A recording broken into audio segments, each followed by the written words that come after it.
지금부터 제3회 인천대 후기산업사회연구소 집담회를 시작하겠습니다. 오늘 집담회는 최근에 굉장히 좀 정치권에서 뜨거운 쟁점 주제인 지역화폐 예산의 전액 삭감의 부당성에 대해서 좀 집담회 논의를 진행하도록 하겠고요. 집담회는 잘 아시는 것처럼 오늘 참석하신 모든 분들이 좀 활발하게 토론을 하고 의견을 모으는 또 견해를 나누는 그런 자리이기 때문에 여러분들의 많은 참여가 좀 필요할 것 같고요.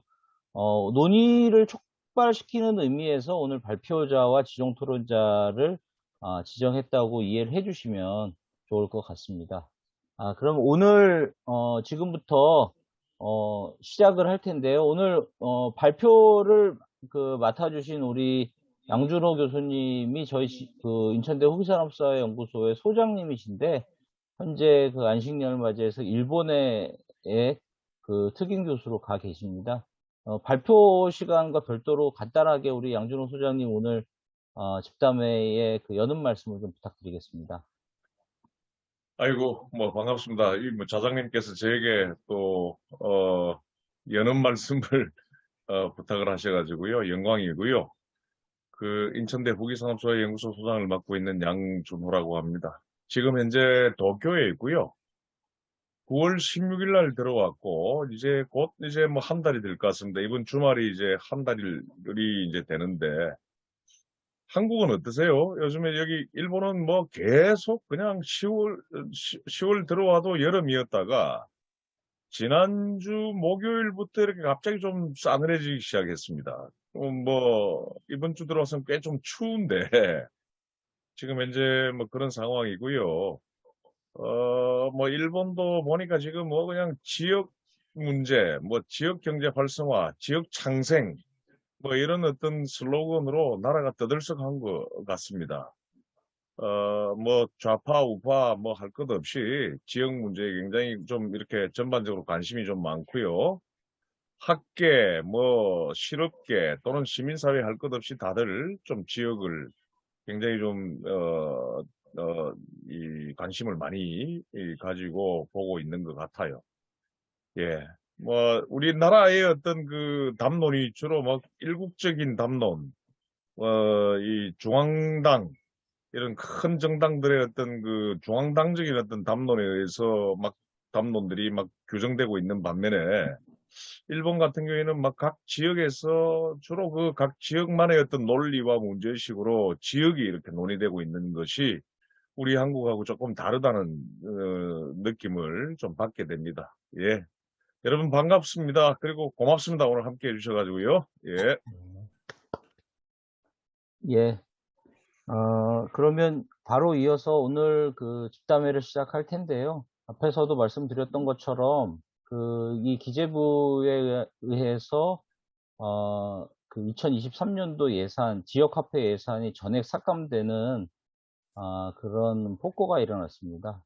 근데 사실 여기 계신 분들 다 잘 아시겠지만 작년에도 똑같은 상황이 벌어졌었습니다. 작년에는 77.2% 전년도에 비해서 예산이 삭감된 채 국회 예산안이 제출됐었고요. 올해는 다시 그걸 전액 삭감 예산안이 좀 들어와 있는데 하여튼 이런 현실을 보면서 여러 가지 우리 그러니까 국회와 지자체의 어떤 민의를 대변하는 역할에 기재부가 예산 편성권을 이라고 하는 걸 가지고 도전하고 있는 모습으로 좀 비춰지고 있다는 생각이 좀 들고요.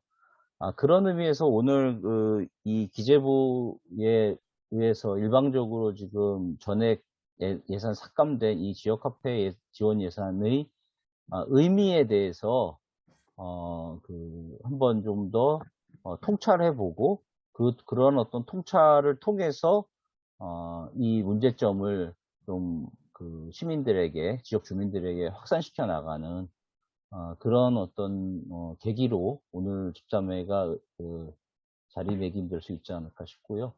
잘 아시는 것처럼 최근에 17개 우리나라 지자체, 광역지자체 중에서 16개 지자체에서 그 지역 정부의 지역 화폐 지원 예산 편성이 필요하다는 의견을 밝혔다고 언론에 보도된 바가 있습니다.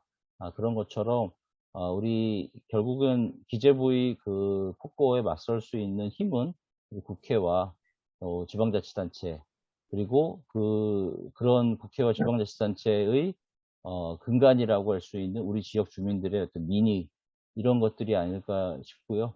어떤 오늘 발표와 토론 그리고 집담회가 진지하게 진행되길 기대하면서 오늘 그 집담회의 발표를 맡아주신 양준호 소장님께 마이크를 넘기도록 하겠습니다. 예, 소장님 부탁드리겠습니다. 예, 우리 박창규 박사님 감사드리고요. 아주 적절한, 그리고 아주 적재적소에, 오픈 멘트를 해주신 것 같습니다. 여러분 잘 아시다시피 제가 이제 9월 16일 날 여기 일본 도쿄로 들어왔는데, 그 전에 쉴 새 없이 좀 바빴는데, 가장 바빴던 것이 이제 중앙일보 칼럼하고, 그러니까 기재부의 이제 예산 삭감 도발이 본한 뒤에 중앙일보 칼럼하고 오마이신문이었나요? 오마이신문 칼럼을 쓰느라 그냥 정신이 없었는데, 오늘은 제가 그 두 칼럼의 내용을 이렇게 좀 통합해서, 통합한 내용을 바탕으로 해서 제가 조금 짧게 말씀을 좀 드리도록 하겠습니다. 이제 집담회이기 때문에 발제자인 제가 한 15분에서 한 20분 정도 발언을 하고, 그 다음에 오늘 토론자로 또 지정되신 분들의 말씀을 또 한 10분씩 이렇게 좀 듣는, 물론 우리 자장 박창희 박사님한테 맡기겠습니다만은, 저는 좀 짧게 핵심적인 내용을 제가 출국하기 전에 중앙일보와 오마이뉴스에 실었던 그 칼럼 내용을 바탕으로 해서 좀 짧게 좀 말씀을 좀 드리도록 하겠습니다.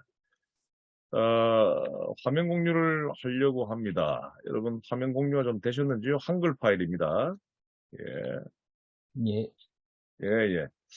그래서 오늘 제가 이제 말씀을 드리고자 하는 내용은, 일단 지역화폐와 관련된 이제 국가 예산을 전액 삭감한 것, 이건 도발이잖아요. 이건 이념적인 도발인데, 여기에 대해서 이제 좀 반대하는, 그러니까 이제 시민사회와 지역을 걱정하는 일단 학자들의 어떤 우려를 좀, 조금 나름 이런 좀 논리적으로 이렇게 좀 정리해서 여러분들과 함께 공유를 좀 하려고 하는데, 아무튼 이걸 통해서 지금 이제 윤석열 정부, 솔직히 문재인 정부 역시 지역에 대한 그런 어떤 세심한 어떤 정책적인 배려, 또는 어떤 이런 예산 투입 이런 것들이 그렇게 현저하게 나타나진 않았지만, 상대적으로 볼 때 지금 윤석열 정부 같은 경우에는 이제 어떤 우리나라의 어떤 지역 불균등 발전, 또는 어떤 지역 소멸, 또는 어떤 지역 경제의 어떤 피폐화 문제에 대해서 전혀 이제 정책적인 어떤 문제의식이 없다라고 하는 것을 이 도발을 통해서 우리가 확인을 했고요. 그 다음에 이 정권이 이전 정권보다 더 이른바 금융지주 자본들의 영향권화에 있다 하는 그런 것들을 저는 이제 느끼게 되는 도발 사태에 있다, 이렇게 생각을 합니다.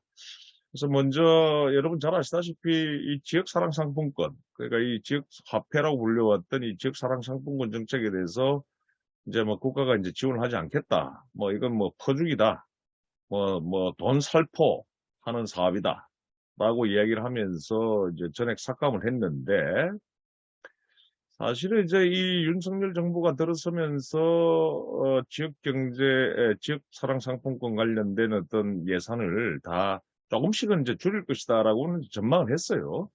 근데 이제 완전히 제로로 만들 것이라고는 우리가 예상을 하지 못했습니다. 사실은 이제 일단 명맥은 유지할 것이다 하는 생각을 했었는데요. 일단 제로로 만들어 버렸습니다. 그래서 이제 전국 각지에서 지역사랑상품권, 지역화폐가 굉장히 높은 호응도를 유지했고, 또 우리 사이드에서 볼 때 아주 분명한 어떤 정책적인 어떤 효과를 발휘했음에도 불구하고, 이런 어떤 도발을 한 것은 뭐 좀 충격적이다. 뭐 이런 얘기를 할 수가 있겠습니다. 근데 이제 그 윤석열 정부의 기재부가 이건 뭐 윤석열 정부의 기재부라고 표현하는 건 좀 조금 그런 것 같아요. 그러니까 기재부가 어느 정권 하에서건 어떤 기재부가 이 지역사랑 상품권 관련된 어떤 예산을 전액 삭감을 하면서 그들이 이제 들고 나왔던 그 공식적인 논리가 세 가지가 있습니다. 이 세 가지 논리는 제가 볼 때는 논리적으로 바르지 않고 그다음에 현실과 맞지 않는 일단 뭐 좀 거짓말에 불과하다라고 제가 말씀을 좀 드리고자 하는데요.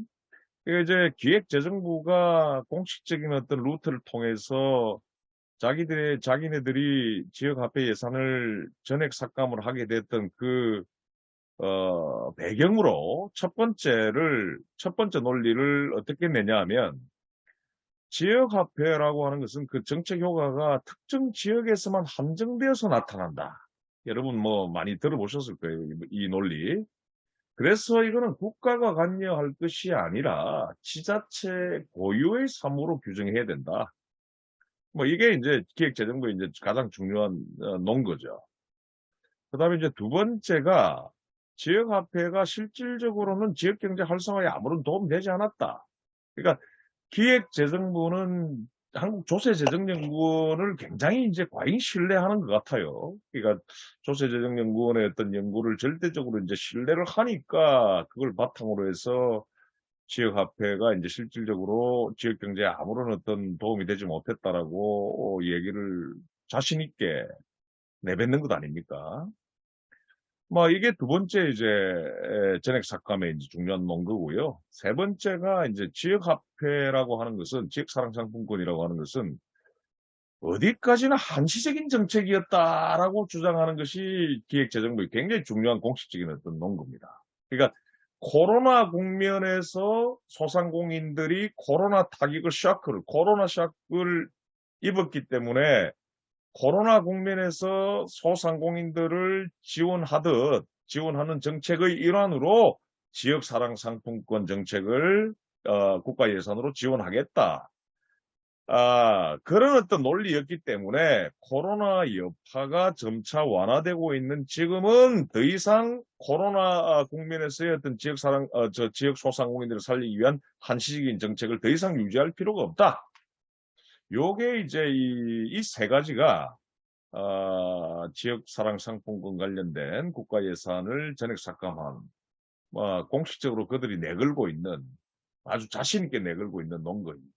그런데 이 세 가지 논거들은 사실과 전혀 다르고요. 그러니까 사실을 전혀 반영하지도 못하고 있고, 그 다음에 이제 지역이 처한 어떤 국가 차원의 어떤 위기에 대한, 그러니까 지역에서 발현되고 있는 국가적 차원의 어떤 위기에 대한 현 정부의 문제의식 또는 뭐 이전 정부도 마찬가지인데 현 정부의 문제의식의 어떤 빈곤을 그대로 반증하는 것이다라고 저는 보고 싶습니다. 특히 이제 이 세 가지 논거들이 이 사실을 전혀 반영하지 못하고 있다라고 하는 점. 이 점이 저는 더 중요한 부분 아닌가 하는 생각이 들고요. 그 다음에 이런 어떤 세 가지 논거를 내는 이 백그라운드에는 그들의 어떤 좀 천박한 이 지역 위기에 대한 우리 지역이 처해져 있는 어떤 위기적 상황에 대한 천박한 문제의식을 그대로 반증하는 것이다 이렇게 보고 있습니다. 근데 이제 여러분 뭐 아시는 분들은 아시겠지만 이 지역사랑 상품권이 제일 먼저 이제 정책적으로 제기됐던 그러니까 제일 먼저 정책적으로 제기했던 정부의 주무부처가 여러분 잘 아시다시피 행안부거든요. 이 행안부의 2017년 지역금융지원과라고 하는 이제 과가 신설되면서 저도 그때 뭐 자문위원으로 같이 합류를 해드렸습니다. 어떤 얘기를 행안부가 주도를 했냐면 지역 경제가 피폐화되고 지역 소멸의 위기까지 지금 이제 이 직면에 있다. 근데 이제 당시에 어떤 행안부는 중앙정부의 주무부처로서 지역 경제가 피폐화되고 지역 소멸이 지금 가속화되고 있는 것의 그 배경에는 지역에 있는 모든 경제적인 동력들이 서울로 다 이렇게 유출되고 있기 때문이다라고 하는 문제의식을 분명히 가지고 있었습니다. 그래서 주무부처였던 행정안전부가 지역화폐를 가지고 지역에서 프로젝트를 돌리면은 지역 경제를 유지하는 적어도 지역 주민들의 소득은 지역 밖으로 빠져나가지 않을 것이다. 라고 하는 어떤 문제의식, 그런 문제의식을 가지고 지역화폐를 그래도 국가 차원의 정책 대응으로 설정을 했었어요. 그러니까 국가 차원의 어떤 위기로서의 어떤 지역 소멸, 지역 경제의 피폐화, 그 다음에 지역 불균 등 발전, 뭐 이런 것들을 금융 또는 화폐적인 어떤 측면에서 완화해보자, 국가 차원에서 완화해보자라고 문제의식을 가졌던 것이 2016년, 2017년 당시의 행안부였어요. 그래서 이 행안부는 나라의 존망이 달린 이른바 지역 소멸 현상을 해소하기 위해서 지역 화폐, 그러니까 지역 사랑 상품권을 정책화했고요. 나라가 돈을 지원을 해야 된다라고 하는 이제 정책적인 어떤 구상까지 이제 밝혔던 겁니다. 그러니까 바꿔 말하자면 이제 지역 사랑 상품권, 그러니까 지역 화폐 정책을 통해서 우리나라 각 지역의 어떤 시민들의 어떤 소득, 그 지역에서 돌고 돌아야 할 어떤 시민들의 소득과, 그 다음에 중요한 것은 그 기업이 그 지역에서, 특정 지역에서 얻은 수익이 그 지역에서 이제 좀 재투자돼야 되는데, 그러지 않고 그 기업 수익도 수도권으로 유출되는 어떤 현상. 그래서 이제 이 소멸이 본격화되는 어떤 현상. 이런 것들을 막고 지역 경제를 활성화를 유도하기 위해서는 이제 이른바 국가 차원의 어떤 정책적인 대응이 필요하다. 그러니까 일본에 지금 현재 얘기하고 있는 지방 창생이라고 하는 어떤 정책 패키지에서 보면 각 지역의 일본 열도 전국의 각 지역의 어떤 지역 순환 경제를 지원하는 예산이 가장 큽니다. 그러니까 1조 1236억 엔. 우리로 이야기하면 한 10조 한 2천억 원. 그죠? 아니죠. 12조. 12조 정도 되는 이런 어떤 큰 예산 중에서 그 절반 이상이 이제 지역 선순환 경제 구축을 위하는데 이 투입을 하고 있는데, 당시에 2017년 당시에 우리나라 행정안전부도 국가 차원에서 세금을 이 예산을 투입해서 지역 경제의 어떤 선순환 구조를 마련하는데 국가 정책이 지원을 해야 된다. 그리고 특히 그 첫 번째 출발점으로 지역 소비가 이제 지역 안에서 이제 돌고 돌 수 있게끔 하는 지역 사랑 상품권을 정책화했던 거죠. 이거는 뭐 확실한 팩트입니다. 그러니까 지역화폐는 원래 소상공인들만의 정책이 아니었어요. 그러니까 지금 어떻게 하다 보니까 이 지역화폐는 소상공인들을 위한 정책이다. 게다가 이 기획재정부의 논리를 보면 코로나 국면 하에서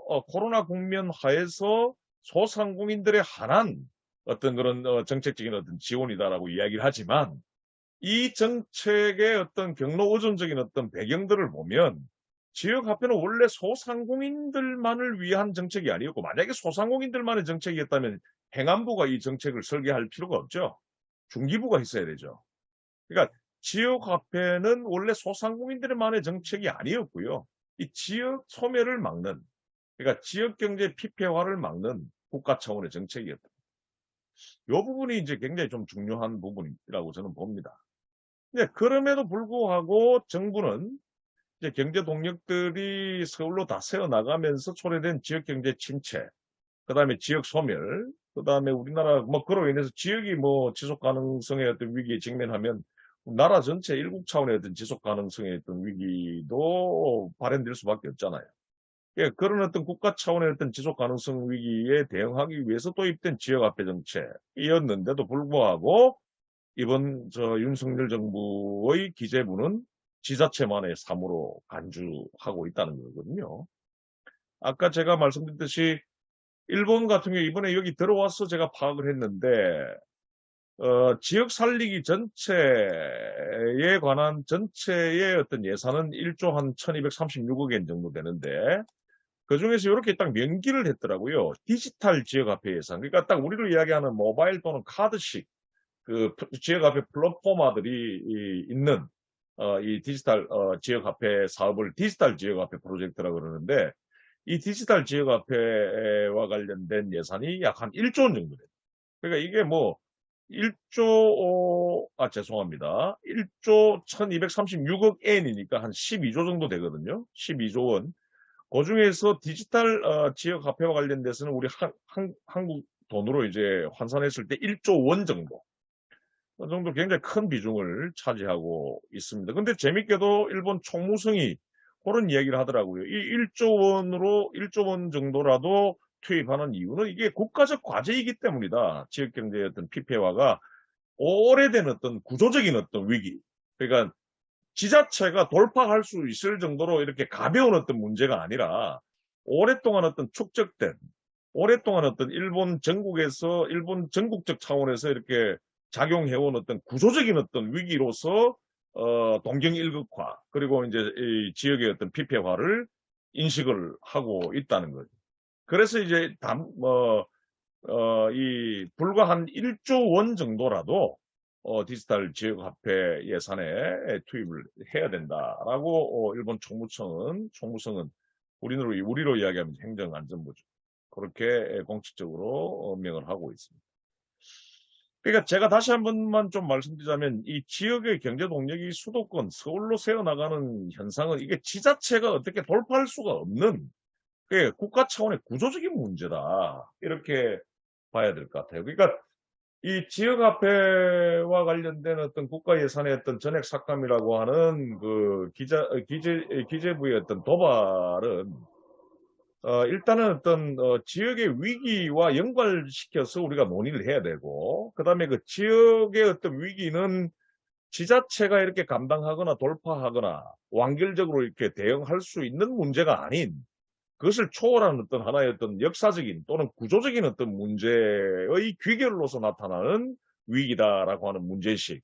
그런 문제의식과 이번 어떤 기재부의 도발이 좀 연결되어서 좀 논의되어야 될 필요가 있다라고 하는 것을 강조를 드립니다. 그 다음에 이제 두 번째 뭐 지역화폐는 전혀 뭐 경제적인 어떤 지역 경제적인 효과를 내지 못했다라고 이야기를 하지만, 사실은 지역경제의 활성화에 지역화폐가 가장 크게 기여했다는 점은 누구도 부정할 수 없는, 또는 뭐 현장에 있는 모두가 체감하고 있는 자명한 사실이거든요.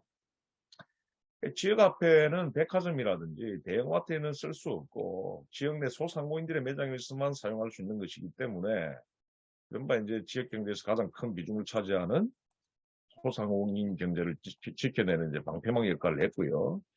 최근에 우리 박창규 박사님, 그리고 우리 송지현 박사님, 이점순 박사님하고 대전광역시를 우리가 학술 연구로 한번 들여다봤는데, 대전광역시 같은 경우에 뭐 지역경제 파급 효과가 굉장했습니다. 그러니까 지역화폐가 없었다면 뭐 예를 들어서 1,000억 이상의 그 경제적인 부가가치를 날려버릴 그런 어떤 상황이었는데, 지역화폐의 어떤, 특히 그 지역화폐를 통해서 생성되는 어떤 캐시백이 다시 이제 추가로 이제 소비되면서 나타나는 지역 경제적인 어떤 파급 효과는 굉장히 컸다라고 하는 것을 우리는 다시 재확인할 수 있었어요. 대전광역시뿐만 아니라 뭐 인천광역시 연구를 통해서 우리가 알 수 있었고, 송지현 박사의 어떤 연구, 즉 부산광역시의 동백전의 어떤 그런 지역 경제적인 효과 연구에서도 나타났듯이요.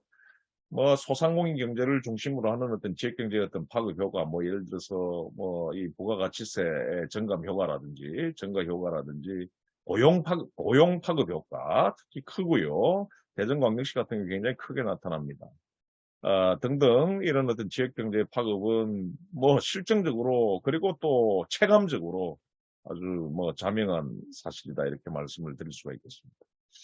그런데 많은 사람들이 좀 이렇게 잘 들여다보지 못하는 부분이, 저는 이제 뭐 지역 순환 경제를 연구하다 보니까 저는 이 점을 주로 좀 눈여겨 많이 보는데, 중요한 거는 이제 그 수익을 본사가 있는 서울이나 수도권으로 유출하는 백화점이나 대형마트와 달리 소상공인들의 경제가 잘 돌아가게 되면, 소상공인들의 매출이 늘어나게 되면 그 매출 증대로 인해서 손에 넣은 그 수익은 당연히 고스란히 지역 안에서 돌고 돌잖아요. 그러니까 이것은 우리나라 지역 경제의 위기를 초래하는 어떤 역사적인, 어떤 본질적인 어떤 문제와 맞닥뜨려져 있다.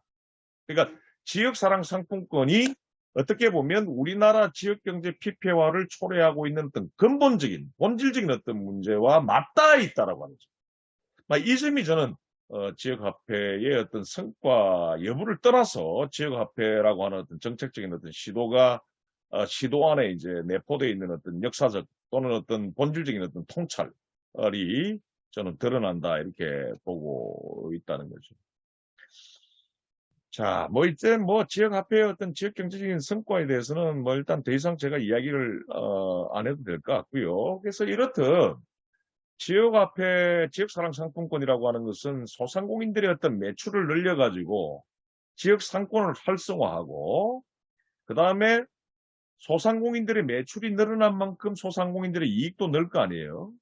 근데 대형마트라든지 백화점하고 달리 소상공인들 같은 경우에는 늘어난 매출 수익을 이른바 다시 또 지역 안에 이렇게 재투자하는 비중이 크다는 거죠. 그런 의미에서 이제 지역 경제 순환을 담보하는 데 기여한 것이 지역 화폐였다.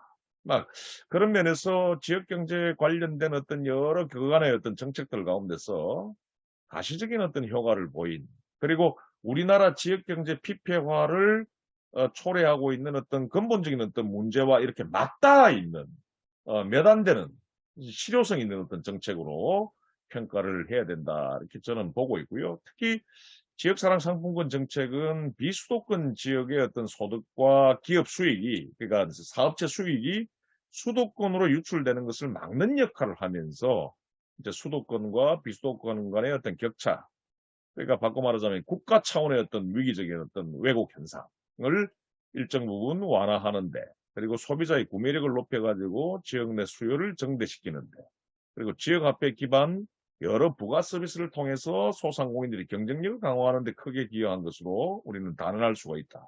저는 그렇게 봅니다. 그다음에 이제 마지막으로 기재부가 내놓고 있는 이 예산 전액 삭감의 세 번째 논거가 지역화폐는 코로나 대책을 위해 도입된 한시적인 정책이었다라고 얘기하거든요. 그러니까 코로나 국면이 좀 완화되고 있으니까 이 정책은 이제 철수해야 된다, 철회해도 된다. 이게 이제 기재부의 공식적인 입장 아닙니까? 그런데 아까 제가 강조했듯이 원래 중앙정부는요, 지역의 어떤 화폐 또는 금융의 차원에서 지역 소멸 현상에 대응하자라고 하는 차원에서 지역화폐를 정책화했고요. 두 번째는 이에 대한 국가 예산은 코로나 국면에 돌입하기 전이었던 2019년부터 이미 지원되고 있었어요. 2019년도 코로나였습니까, 여러분? 아니었죠. 우리 아무 예상도 하지 못했던 평시였어요. 2019년도 그냥 인천만 제가 말씀드릴게요. 우리나라에서 가장 높은 발행량을 보였던 인천광역시의 그 지역사랑상품권 같은 경우에는 2019년도 224억이 이미 투입됐습니다. 국비예산이. 그러니까 이게 기획재정부가 거짓말을 하고 있는 거죠, 이게. 그래서 코로나가 터지기 전인 2020년도 이전의 지역화폐는 지자체가 알아서 발행했던 것이었고, 또 국비가 투입됐다 하더라도 아주 소액에 불과했다라고 하는 기획재정부의 주장과 논리, 이게 사실과 다른 거 아닙니까?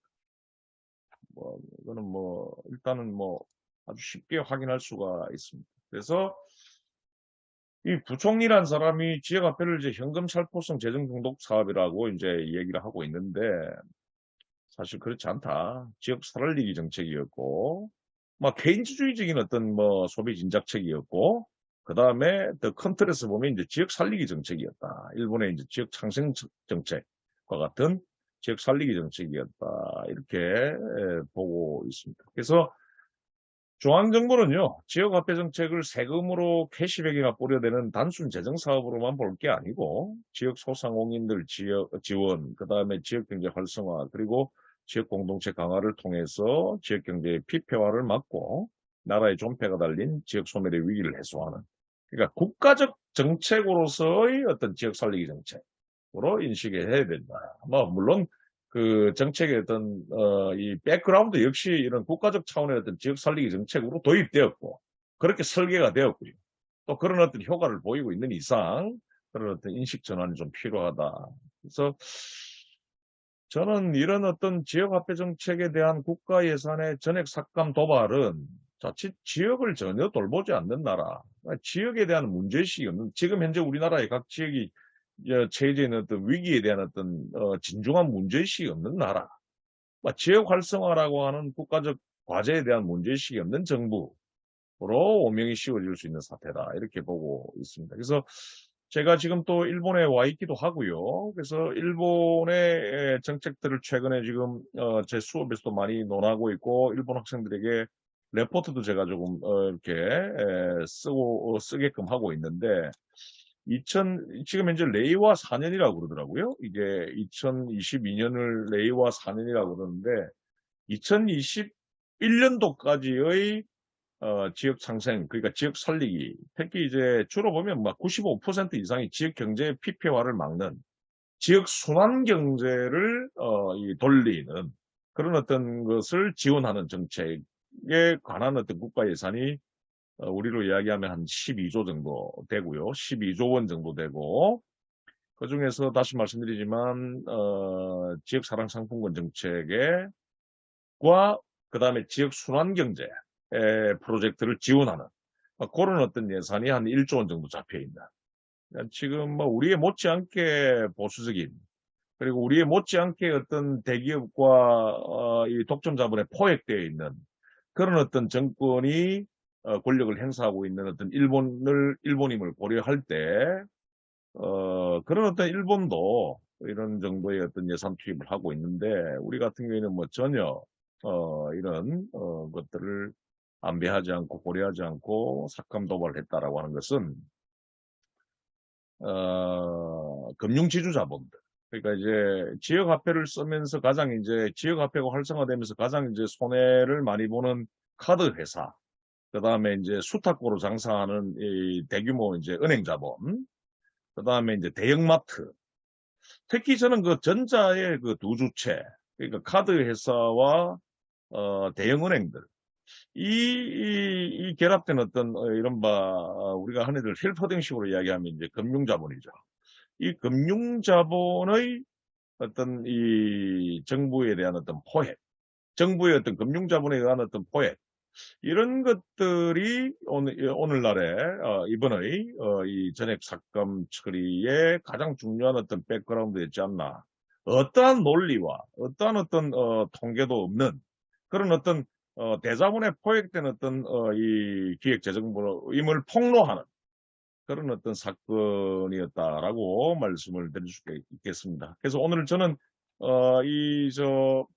전액 삭감 도발을 감행하면서 내세웠던 기획재정부의 공식적인 어떤 논거 세 가지, 이 논거 세 가지를 조금 이렇게 각각 이 비판적으로 한번 검토를 해봤고요. 그 다음에 지역화폐 전액 삭감의 어떤 문제는 굉장히 어떤 계급적인 문제다. 그러니까 이른바 이제 정부가 독점 자본에 손을 들어준 바꿔 말하자면 이제 독점 자본이 아닌 어떤 주체들에게 있어서 굉장한 어떤 계급적인 문제일 수밖에 없는 따라서 뭐 조금 우스갯소리이거나 좀 오바가 되는 어떤 얘기일 수가 있겠지만 정부의 이런 어떤 도발에 대해서 저항하는 것, 대항하는 것은 뭐 일종의 어떤 그런 계급 투쟁의 어떤 성격도 가지는 지역 경제 활성화의 어떤 문제를 넘어서서 지역 소멸의 문제를 막는 그런 어떤 차원을 넘어서서 저는 어떤 계급적인 문제로 봐야 될 필요가 있겠다는 말씀을 마지막에 이제 부연드리면서 오늘 제 발제를 이 정도로 정리하도록 하겠습니다. 아주 간단하게 마치겠습니다. 예, 고맙습니다. 예, 고생하셨습니다, 교수님. 예, 그러면, 바로 이어서, 우선 세 분의 지정 토론자를 저희가 지정을 했습니다. 그래서, 요 세 분의 지정 토론을, 각각, 한 7, 8분에서 하여튼 10분 이내로 좀 듣고요. 그다음에 오늘 참석하신 분들이 함께 논의하는 그런 시간을 좀 갖도록 하겠습니다. 우선 저희가 이제 임의로 순서를 정했는데, 우리 사단법인 시민정책 공방에 송지현 센터장님 먼저, 토론 진행해 주시면 감사하겠습니다. 네, 반갑습니다. 네, 송전입니다. 참 중요한 시점에 이렇게 발언할 수 있는 기회를 주셔가지고 대단히 감사합니다. 일단 제가 준비한 내용을 좀 먼저 읽고 시작하도록 하겠습니다. 일단 현재 국내외 정치, 경제 모든 분야에서 이 불확실성이 높아지고 있는 가운데 윤석열 정부는 이제 건전 재정 기조 전환을 공식화했고요. 이에 따라서 지난 8월 30일 날 기획재정부의 2023년도 예산안에서 지역사랑 상품권 예산이 아예 이제 편성되지 않는 문제가 초래됐습니다. 기재부는 예산안 발표 브리핑에서 지역사랑 상품권이 사용되고 효과가 커지는 것은 특정 지역에 한정된 온전한 지역사업이다라고 이야기를 했고요. 또한 이제 정부가 지역사랑 상품권에 대규모 재정을 투입하기보다는 긴급한 소요나 취약계층을 지원하는 것이 우선순위라 판단해가지고 이번 예산안에 담지 않았다고 밝혔습니다.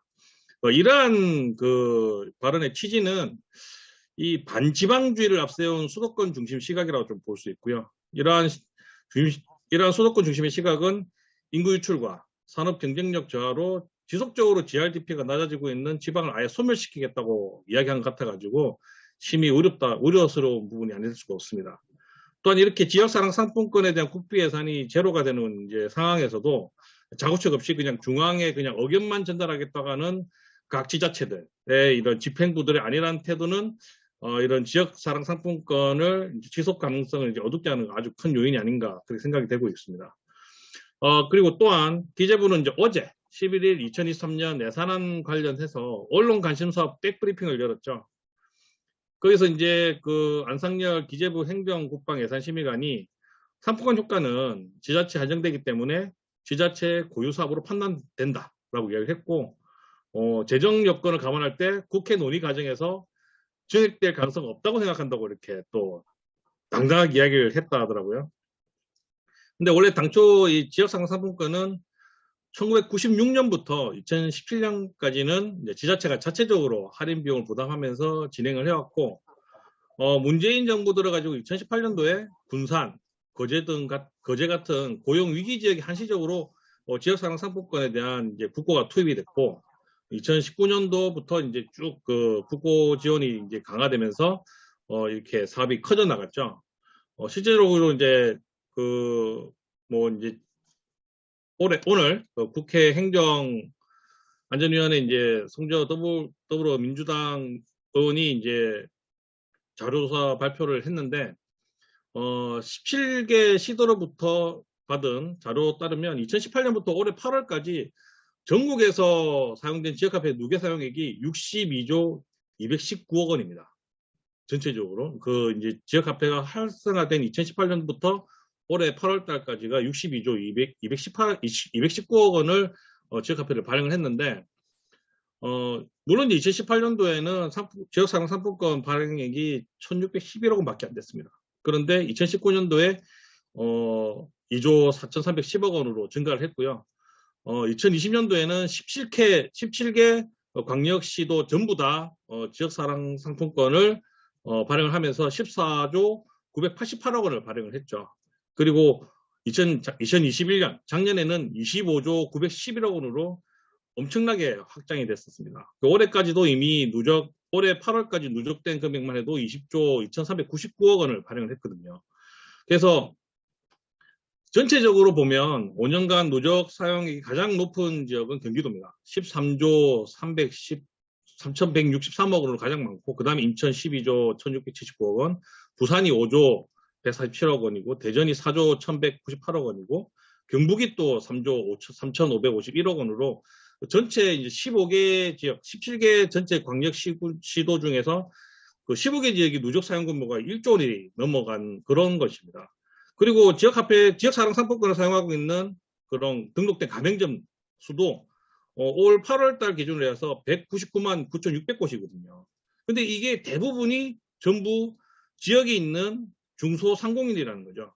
그래서 이런 지역화폐 효과가 특정 지역에 한정된 온전한 지역 사업이다라고 이야기하는 부분이 그 관점 자체가 좀 잘못된 부분이 아닌가라고 생각을 하고, 실질적으로 정부가 지역화폐 정책이 특정 지역에만 이익이 있고 부작용이 가득한 이런 정책이다라고 이야기를 하면서 이제 이렇게 지역사랑 상품권 전체 예산을 갖다가 백지화를 시켰는데, 실질적으로는 지역사랑 상품권은 모든 지역에서 활성화되어 있고, 그리고 그 사용액이 점점 늘어나고 있다는 부분에서는 지금 기재부가 이야기하고 있는 그 근거 자체가 상당히 미약하다라고 볼 수가 있습니다. 따라서 지금 정부에서 근거를 잡고 있는 여러 가지, 아까 양준호 교수님께서 말씀하셨지만 이러한 부분들이 실질적으로는 시장 현재 상황에 맞지 않고 그냥 단순하게 숫자적 논리로만 가지고 접근하는 부분들, 이런 부분들이 정말 잘못된 부분이고, 실질적으로 이 현장에서 그리고 각 지자체에서 사용되고 있는 다양한 지역사랑 상품권들이 지역 시민들에게 얼마나 높은 가처분 소득을 주었고, 그리고 그 어려운 코로나19 팬데믹 기간을 지켜낼 수 있었던 가장 중요한 자산이 됐자, 지역의 자산이 됐다는 부분에 대해서는 아주 고무적인 부분이라고 볼 수 있습니다. 따라서 코로나 엔데믹 시기가 이제 도래한 현재에 이르러서는 좀 더 많은 지역 사랑 상품권을 유통을 해서 지역에 이런 지역 자본들이 천착할 수 있는 그런 구조를 만들어야 되는데, 이거를 단순하게 지역 사무, 그 다음에 단순하게 특정 지역에 그런 부가가 집중된다라는 회개한 논리를 들어가지고 이런 걸 막는다는 것은 정말 큰 문제가 있지 않겠나, 문제가 있다고 저는 봐집니다. 이상으로 발표를 마치겠습니다. 예. 홍준 박사님, 일단 시간 잘 지켜주셔서 감사하고요.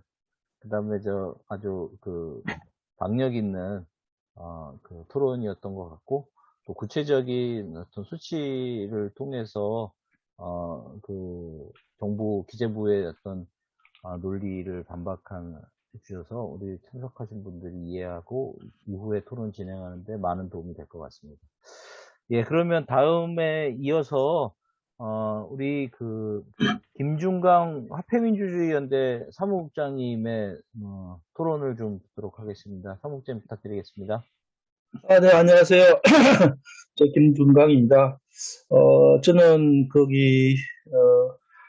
조금 양 교수님 발제 끝에 말씀하신 부분으로 좀 관점을 좀 접근하고 싶은데요. 그게 뭐냐면, 화폐 권력하고 화폐 발행 이익이라는 좀 관점으로 좀 지역 화폐를 좀 접근을 하고 싶습니다. 왜냐하면 지금 기획재정부가 지역 화폐 예산을 제로로 만든 논거가 사실과 맞지 않는 이유는 뭐냐 하면은 바로 그 썸네에 있는 걸 감추고 있다고 생각하거든요. 그게 바로 아까 양 교수님 지적하셨던 지금 현재 화폐와 금융 권력을 쥐고 있는 세력들의 썸네를 숨기고 이걸 반대하려고 하니까 해결한 논거가 나온다고 저는 판단하고 있습니다.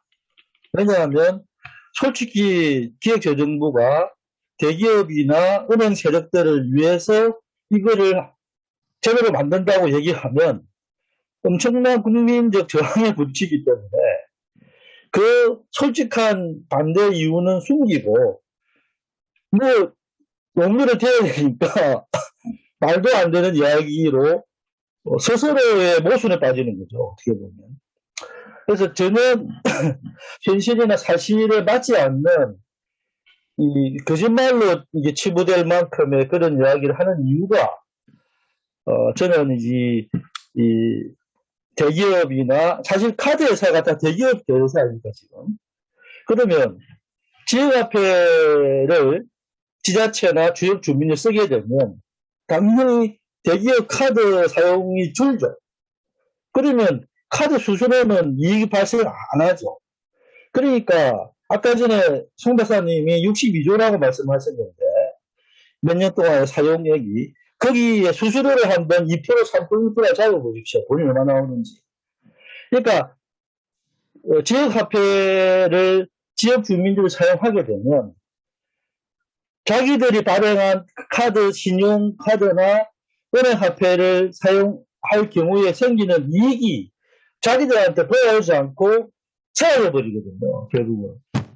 그러니까 이 대기업 카드나 은행 세력들은 기업재정부를 압박을 해서 지역화폐를 없애야만이 자기들이 발행한 신용카드하고 은행화폐를 사용해야만이 화폐 발행을 한 주체에게 자기들한테 화폐 발행 이익이 돌아오거든요. 그게 이제 수수료일 수도 있고 이자일 수도 있고 다양한 형태의 화폐를 해서 발행하는 이익이 독점을 할 수 있는데 지역화폐가 그 독점 구조를 자꾸 지금 깨부수려고 하고 있으니까 자기 입장에서 볼 때는 황금알을 낳는 이 신용카드와 은행화폐를 지역 주민들이 자꾸 사용하지 않으니까 자기 손해 보는 거죠. 그러니까 결국은 이 시점은 결국은 화폐 권역과 화폐 발행 이익을 자기들이 빼앗기기 때문에 이 지역 화폐를 예산을 제도를 만들고 없애려고 한다라고 저는 판단이 들고요. 그래서 이제 이것은 화폐 민주주의 혹은 화폐 주권에 대한 접근으로 간다면 결국은 우리가 누가 발행한 화폐를 사용할 것인가, 누가 발행한 화폐를 지급 결제 수단으로 사용할 것인가, 이것은 정말 중요하거든요. 만약에 법정화폐 원화가 한국은행이나 공공은행이 발행을 해가지고 국민들이 사용한다면 그 국민들이 그 공공화폐를 사용할 때 이익을 다시 우리가 돌아오거든요. 하는 거거든요. 근데 지금의 은행화폐나 신용카드는 정부가 발행한 공공화폐도 아니고 우리가 발행한 시민화폐도 아니고 지역화폐도 아닙니다. 결국은 대기업이나 은행 세력들이 발행한 화폐가 신용카드고 은행화폐거든요. 그거를 갖다가 그거를 우리가 사용하지 않으려고 하니까 당연하게 그쪽 세력들은 이 지역화폐가 두려운 거죠. 왜냐하면 이게 지역화폐가 확대되면 확대될수록 신용카드나 은행화폐의 사용을 안 할수록 자기들의 이익은 줄어들고 자기들이 지배하고 있는 화폐 권력이 빼앗기거든요. 그래서 저는 이게 핵심이라고 보고 좀 지역화폐 예산 복원 운동을 할 때에도 분명히 지역순환경제와 지역경제 활성화에 포인트를 줘야 되지만 제가 말씀드린 이 화폐 민주주의하고 화폐 권력 혹은 화폐 발행 이익을 누가 가져가는가, 누구에게 이 화폐 발행 이익이 화폐 권력이 기속되어져야 되는가, 좀 그런 부분에서도 함께 좀 고려해 봤으면 될까라는 생각을 좀 전해드리고 싶습니다. 네, 이상입니다. 예, 감사합니다. 우리 김준건 사무국장님께서도 시간을 아주 잘 지켜주시면서도 보다 좀 본질적인 문제를 핵심적으로 잘 짚어주신 것 같고, 이 대목에서는 우리 이후에 집담회 과정에서도 많은 토론이 더 있으면 좋겠다는 생각이 좀 들었습니다. 그러면은 마지막으로 우리 이상원 인천대 후기산업사회연구소 그 책임연구원의 토론을 듣도록 하겠습니다.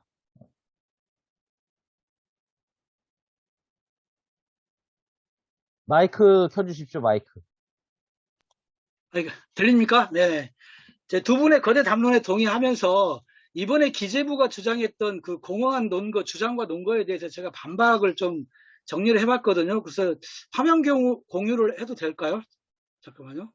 제가 이제 아까 양 교수님이 이제 큰 배경을 이제 설명을 해주셨기 때문에 아까 이제 기재부가 주장했던 그 논거에 대해서 일반론에 입각해서, 그리고 기재부가 그 너희들이 알아서 하고 교부금 주니까 그걸로 발행하면 되지 않겠냐, 그 논점하고요. 그리고 이제 지역경제 활성에 기여하지, 그리고 교부세로, 지방교부세로 활용하라, 이 주장하고, 그리고 이렇게 됐을 때 앞으로 그 지역사회에서 일어날 그런 반동적인 현상이 어떤 그런 현상이 일어날 것인가, 이런 것들을 간단히 한번 말씀드려 보겠습니다.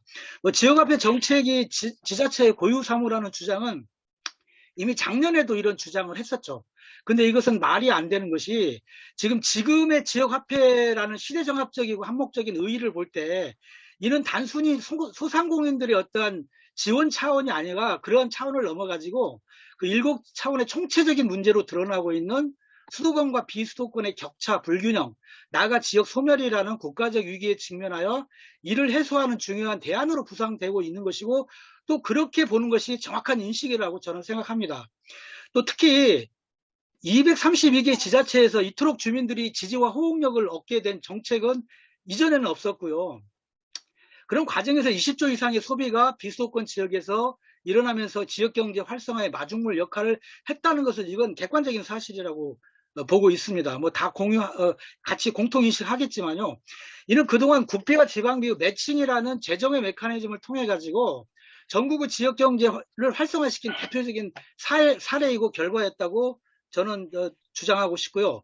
이 과정 속에서 지역의 많은 지역민들은 국비와 지방비 매칭을 통한 지역화폐 활성화가 지역의 소비소득의 여기에 유출을 방지하고 지역 안에서 선순환을 통해 지역의 경제에 일조한다는 사실을 자연스럽게 학습화하는 과정이었다고도 저는 그렇게 인식하고 있거든요. 자, 이런 점에서 지역민들은 캐시백이라는 그런 사탕에만 목말라 하는 오로지 호모 이코노믹스가 아닌 지금의 지역의 현실과 문제를 총체적으로 인식하고 그 성숙된 인식 속에서 지역화폐 정책에 그토록 협조하고 또 동참해 왔다고 저는 인식하고 있습니다. 자, 그러면 이런 점들에 비춰볼 때 지역화폐 정책은 단순히 어느 특정된 지역의 고유 사무로만 치부될 수 없는 전국 차원의 어젠다이고 정책이라고 저는 주장합니다. 그러니까 이런 면에서 아직은 연하게 뿌리를 내리고 있는 전국의 지역화폐 정책이 좀 더 튼튼한 뿌리를 내리려면 지금의 상황에서 국내 매칭 예산이 절대로 중단돼서는 안 된다고 저는 생각합니다. 그리고 더하여 지역화폐 정책과 지역 소멸의 문제는 경제적 차원에서는 굉장히 깊이 연관된 그런 거잖아요. 그렇기 때문에 이런 일국 차원의 위기를 방어할 수 있는 중요한 일수단으로서 무엇보다도 중앙정부와 지방정부가 협업을 통해 해소해 나가야 할 중요한 정책이라고 저는 판단하고 있습니다. 자, 그런데 같은 경제 관련 영역인 중소기업을 한번 보시자고요.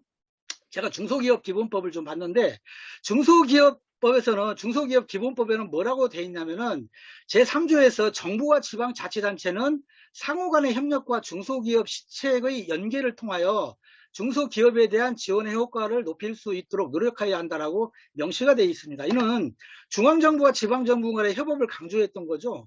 자, 중소기업은 이렇게 돼 있습니다. 그러면 소상공인은 그러면 뭐야, 떨거집니까? 무슨 뭐 다른 데서 온 그 정책이고 그 어떤 어디에 국지적으로 어떤 제한된 그런 영역입니까? 그건 아니잖아요. 자, 이런 논거로 볼 때 지역의 중소상공인과 지역 경제를 살리기 위한 지역화폐 예산을 중앙정부와 지방정부가 협업을 통해 매칭을 못할 이유가 없는 거죠. 이건 굉장히 당연하게 중앙정부와 지방정부가 매칭을 해서 지역이 어려워진 지역 소상공인을 살리고 더 나아가 지금 수도권과 지방 간의 그 격차, 더 나아가 이 지방 소멸의 위기를 같이 막아야 될 역사적 책무가 같이 있다는 거예요. 그래서 지역화폐 정책이 절대 지역의 자치만의 자치사무만이 아니다라는 거죠. 그래서 기재부의 논거는 이건 기각되어야 된다. 말이 안 된다라고 저는 주장하고 싶습니다. 그리고 지역화폐가 지역 경제 활성화에 기여하지 못했다는 주장에 대한 이건 조세현만 주장하는 거고 여러 뭐 지방행정연구원이랄지 경기도 많이 연구 사례가 있잖아요. 뭐 우리 후사연에서도 발주된 그 결과를 보면 그래서 이것은 뭐 논박할 가치와 실익이 없다고 해서 이건 패싱하고요. 자, 그러면은 지역화폐를 지속하려면 지자체가 여기서 교부금이라는 것은 정식 예산상의 명칭은 교부금이라는 거 없고 그냥 지방교부세를 말하는 거거든요. 이건 이제 일반 예산인데 일반적으로 용도가 정해지지 않는 그런 예산이에요. 근데 자, 지방교부세를 사용하라라고 이런 주장했어요. 자, 이거에 대해서는 저는 지방교부세라는 게 뭐냐면요. 지방교부세는 대부분의 지자체에서 그 세입 재정이 세출에 충당되지 못하기 때문에 그것을 보전하기 위한 제도화된 재원 조정 제도에서 이전되는 자금이거든요. 그렇기 때문에 이것은 부족 자원을 메꾸는 재원이에요. 그래서 이 지방교부세로 교부금으로 너희들이 그 지역화폐를 다 알아서 하라. 이것은 지금의 현실의 작금의 어떤 상황적 현실에서 봤을 때 이것은 타당성을 얻기가 없고 주장의 설득력이 없다는 거죠. 만약 중앙정부의 지역화폐 매칭 예산이 끊긴다면은 지자체는 재정을 운영하는 과정에서 자연스럽게 지역화폐 예산을 이제 다른 것과의 예산의 집행은 선택이거든요. 그런 과정 속에서 지역화폐 예산은 자연스럽게 축소될 수밖에 없다. 자, 그렇게 된다면 이러한 현상이 지속되었을 경우에는 지역화폐 운영의 동력은 잃어버리고 이미 유명무실한 존재로 전락하게 될 개연성이 매우 높다라고 저는 바라보고 있습니다. 그러면 이렇게 될 때 중요한 단독적인 현상이 나타나는데 이거 굉장히 중요합니다. 자, 아까도 이제 누차 이제 계급적인 관점에서 김중강 선생님도 말씀을 하셨고, 우리 양준호 교수님도 이제 그 결론적으로 그렇게 방향을 그렇게 가지고 말씀을 하셨는데, 대형 금융자본과 대형 유통자본 쾌재를 부르는 거죠. 왜냐하면은 시중은행권은 자신의 스탁고에서 지역화폐로 충전을 위해 인출되는 통화가 줄어들기 때문에 자기 그 금고에 돈이 많이 쌓이기 때문에 굉장히 유리한 거죠. 또 카드사는 일종의 대체적 효과로서 자, 지역화폐를 쓰지 않으면은 아까 김중강 선생님 말씀하셨듯이 자기네 그 시중 메이저 카드를 사용하는 거예요. 그래서 메이저 카드 사용률이 높아지기 때문에 굉장히 이익인 거죠. 근데 여기서 굉장히 이런 현상이 발생했을 때 굉장히 중요한 지점이 있거든요. 그건 뭐냐면은 시중 메이저 카드 사용률이 높아진다는 것은 카드 사용자들의 카드 사용액 및 사용에 따른 이자 비용 수수료 등이 카드사의 본점으로 빠져나간다는 거예요. 그러니까 이렇게 메이저 카드를 많이 이용했을 때는 결과적으로는 그 카드를 소지하고 있는 지역민들의 소득이 결국은 수수료나 이자 비용 등으로 카드 본사, 즉 서울로 여기로 유출된다는 것을 의미하는 거거든요. 때문에 역시 소득의 여기 유출 현상이 초래되는 거죠. 이런 마치 이제 공적연금이나 공공보험이 축소됨에 따라서 사적연금이나 사보험 시장이 상대적으로 커지고 그에 따라 금융대자본으로 유입되는 수익이 더 커지는 이러한 이치와도 맥락을 같이 하고 있습니다. 그래서 이건 굉장히 그 지역화폐가 굉장히 사용화되고 그 동력을 잃었을 때 계급적으로 봤을 때 상대적으로 그 수익은 바로 대자본으로 쏠려 들어간다는 것이죠. 그런 지점들을 우리는 놓쳐서는 안 되겠다. 그래서 결국 윤석열 정부가 지역화폐 예산을 제로시킨 것은 지역 경제나 지역 소멸 같은 국가적인 문제 해소보다는 대형 유통자본, 대형 금융자본의 이익 실현에 중점을 두고 있다는 것입니다. 그래서 우리는 이것을 반드시 막아야 되는 것이고요. 그래서 이제 작년은 일단 집행부에서 축소해서 예산이 넘어갔지만은 이번에는 제로화 됐잖아요.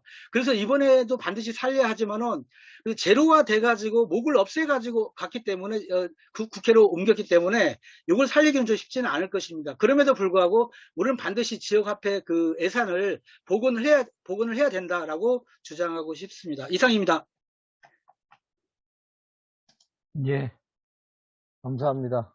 역시 우리 이상홍 교수님도 그 시간을 잘 지켜주셨고 유익한 내용을 말씀을 해주셨습니다.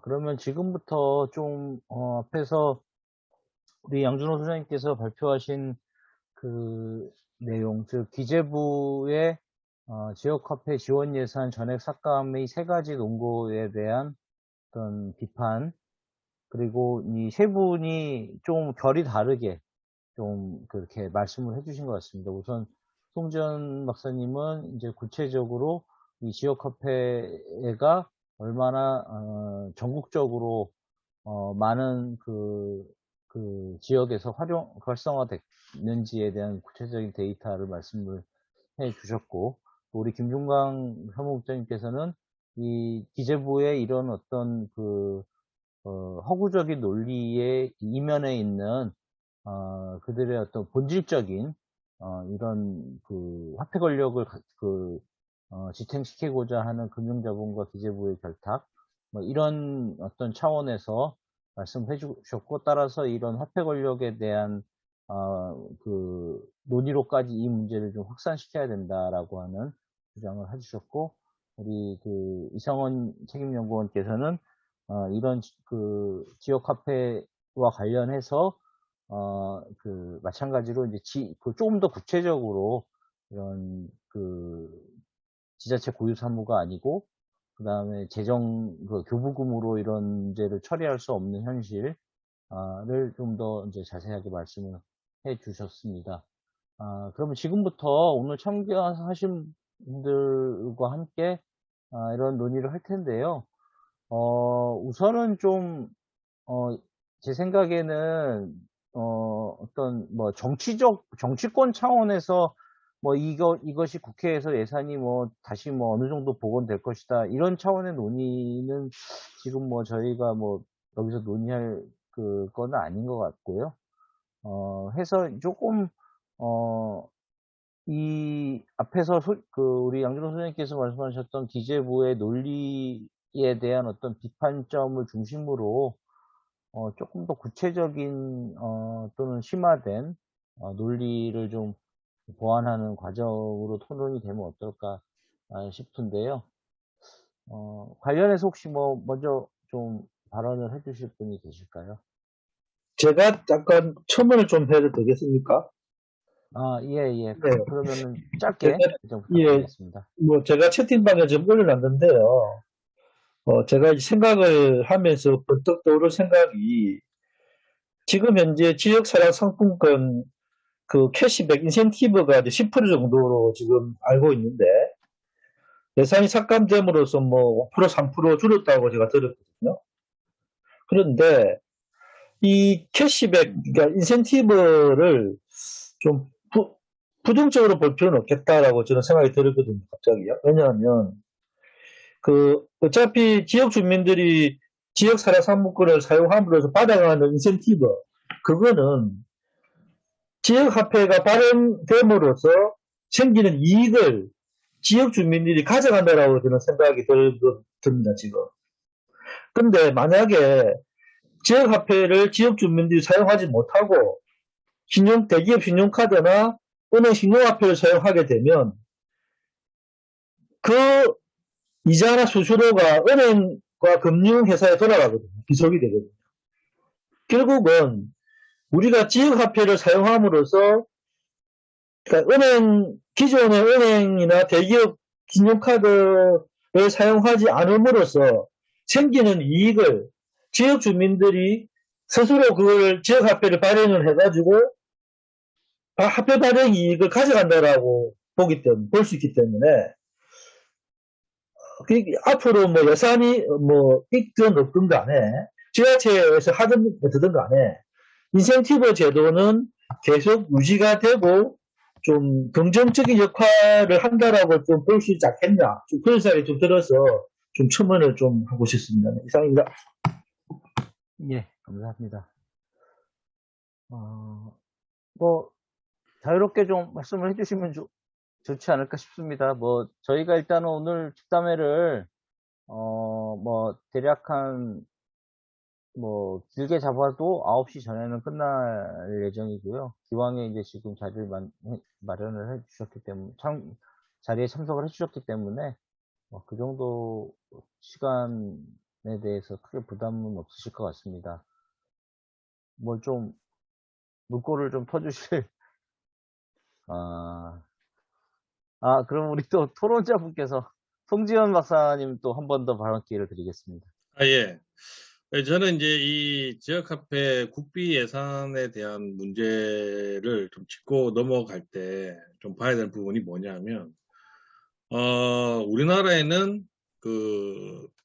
이 지역의 발전을 위해서 있는 예산이 하나 더 있습니다. 국가균형발전 특별회계 예산이 있죠. 맞습니다. 국가균형발전 특별회계의 국가균형발전법 특별법 제34조를 보면 이 지역개발사업계정이라 해서 이 지역에 관련돼서 이 출연할 수 있는 그런 예산들이 잡혀 있습니다. 우리나라에 이제 올해도 국가균형발전 특별회계 예산이 약 11조 정도 잡혀 있는데요. 그 중에서 이제 거의 한 80% 정도를 이 지역개발사업 계정으로 사용을 하게 되는데, 그 대상 사업 중에 하나가 지역 경제 활성화에 출자할 수 있는 그런 예산이 잡혀 있긴 합니다. 그런데 이제 이 국가균형발전 특별회계 예산의 대부분들이 뭘 하고 있느냐면 다 국토부에서 지방도 까는 대로 돈이 다 빠져나가고 있어요. 예. 그러다 보니까 실질적으로는 지역의 이제 국가균형발전에 들어가는 그런 지역의 경제 활성화라든지 지역의 관광개발이나 이런 부분에 확충할 수 있는 그런 부분에 대해서 예산들이 거의 집행되고 있지 않거든요.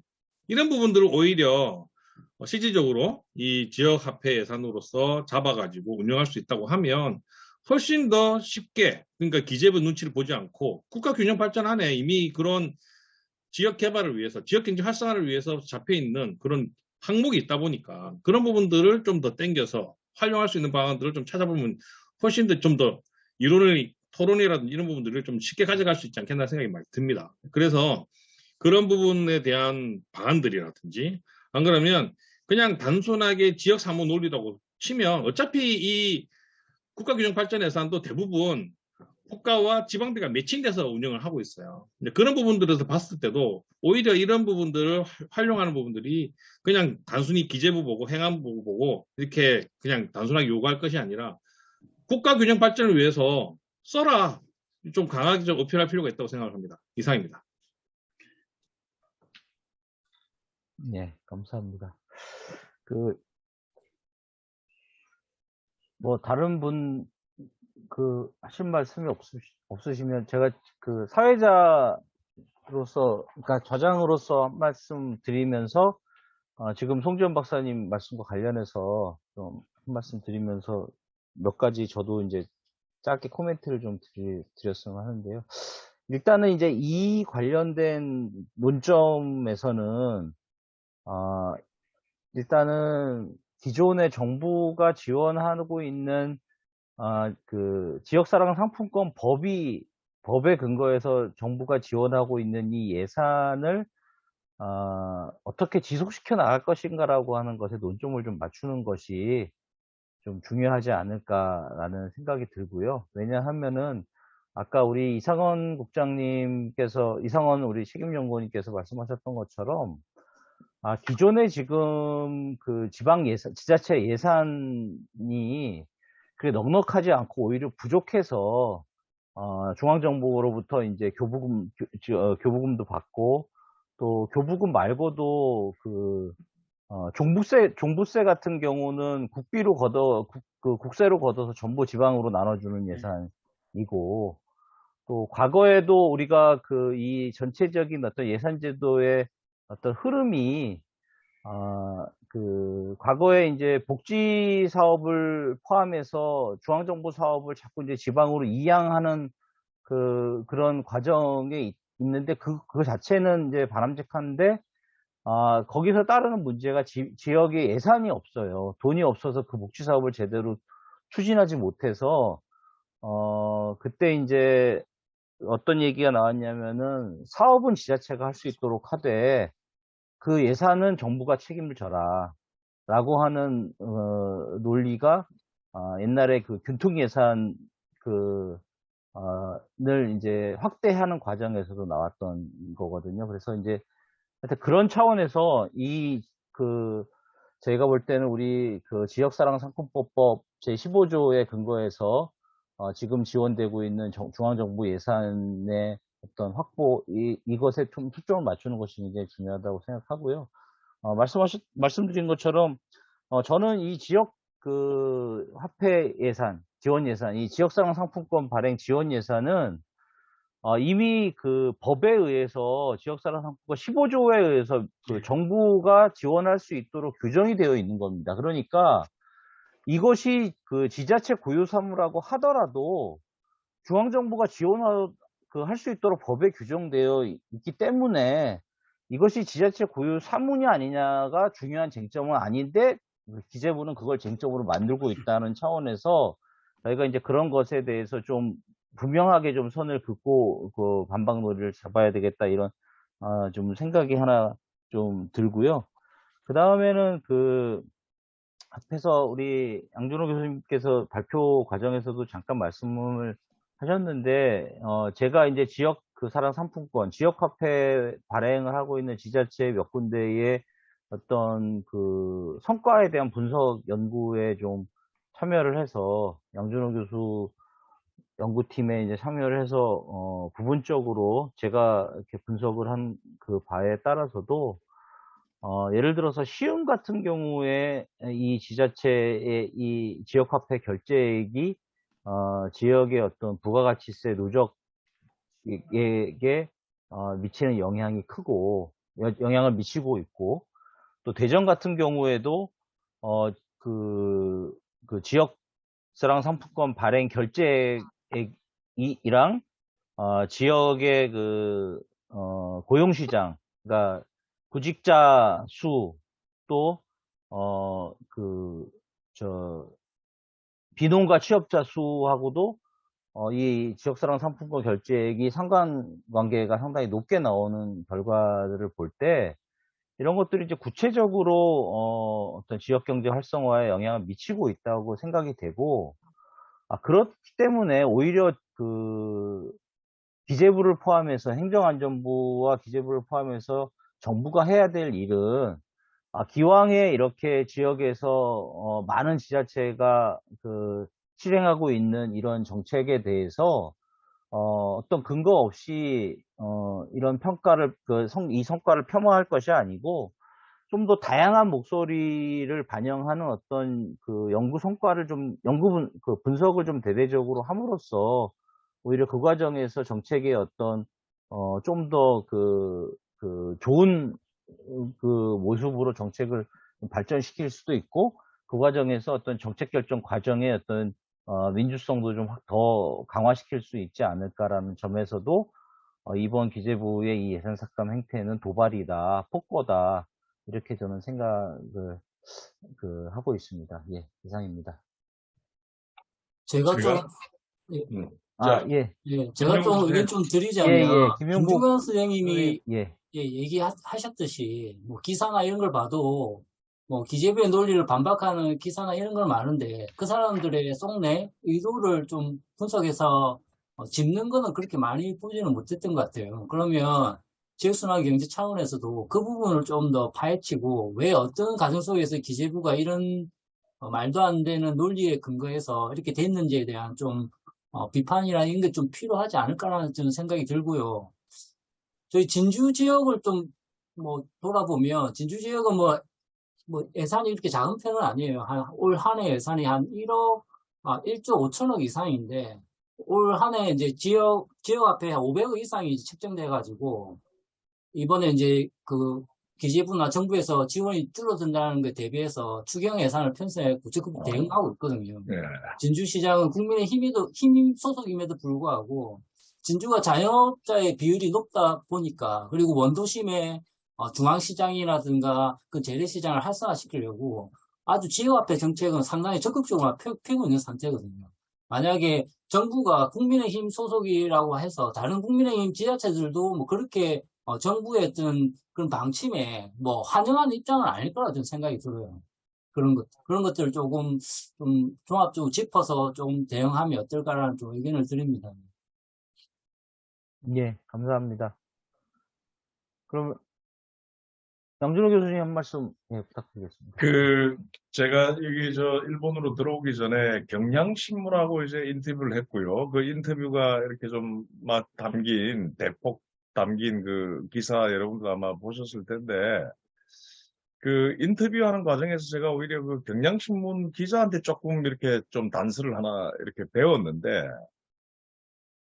기재부가 18번이 그 예산 심의하고 의견을 할 때 그 18번이 주로 밀고 당기기를 잘 한대요. 이게 무슨 말씀인가 하면 아마 박창규 쌤이 그 현실 정치 과정에서나 예산 심의 의결 과정에서 더 많이 이렇게 직접 많이 보셨을 텐데, 이렇게 지역 사랑 상품권 예산 제로를 해놓는다라고 이렇게 엄포를 두고 마지막에 이렇게 자기들이 원하는, 예를 들어서 그러니까 좀 계급적 양분법으로 얘기를 하자면 대기업이라든지 금융 독점 자본들에게 유리한 어떤 자원 배분을 이끌어내면서 이제 그거를 이렇게 하나 던져주는, 그러니까 지역 사랑 상품권 예산 그러면 우리가 뭐 예를 들어서 한 5천억 정도 세우겠다. 대신에 자기들이 정말 원하는 어떤 계급적인 어떤 이해관계와 맞물린 그런 어떤 예산은 이렇게 좀 컴펜세이션을 좀 하자. 그러니까 이제 충당을 하려고 하는 그런 어떤 이른바 예산 의결 또는 심의와 관련된 책정과 관련된 어떤 기술적인 어떤 이 부분이 아닌가라고 하는 얘기들을 뭐 국회 또는 뭐 기획재정부의 밝은 경향신문 기자 한 사람이 얘기를 하더라고요. 하여튼 그거 뭐 여담으로 좀 말씀 좀 드립니다. 그러면은 혹시 우리가 이제 앞에서 제가 말씀을 드릴 때 이제 우선 먼저 기재부의 논리에 대한 좀 비판의 논거들을 조금 더 다듬어서 구체적으로 얘기를 해보자 이런 말씀을 또 드렸는데, 그 자연스럽게 지금 이제 교수님께서 그 국회 논의 과정이나 이런 뭐 관련된 얘기를 좀 하셔서, 그러면 이제 뭐, 물론 이제 앞부분에 뭐 부당한 논리에 대한 거 첨언하실 분 있으시면 첨언해 주셔도 좋겠고요. 그거에 더해서 이제 그러면 이후에, 이 상황에서 지금, 어떻게 이제 우리가 대처할 것인가. 결국은 이제 국회에서 예산안의 이제 심의가, 국정감사 끝나고 나면 이제 시작이 될 거고, 연말, 이제 법적으로 치면은 12월 3일 전에 이제 그 논의가 끝날 텐데, 그 국회의 어떤 예산 심의 과정에, 어떻게 이제 대응할 것인가라고 하는 걸 중심으로 해서, 그 이외에도 여러 가지, 뭐 어떻게 대응할 것인가에 대한 논의를 좀 자연스럽게 넘어갈 수 있을 것 같습니다. 뭐 관련해서 혹시 뭐 비탄 없이 말씀해 주시면 좋겠습니다. 질문이 하나 있는데요. 예, 예. 그 행정안전부는 지금 어떤 입장을 표명하고 있는지 혹시 아시는지요? 제가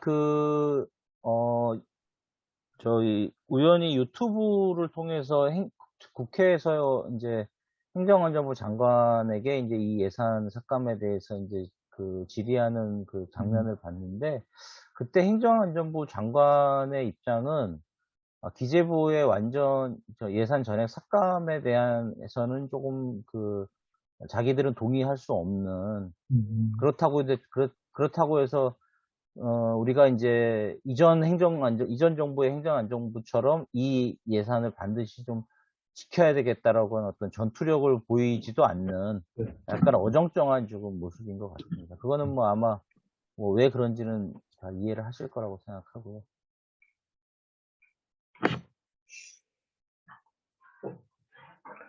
아까 이상홍 연구원님 뭐 말씀하시려고 하지 않으셨나요? 예,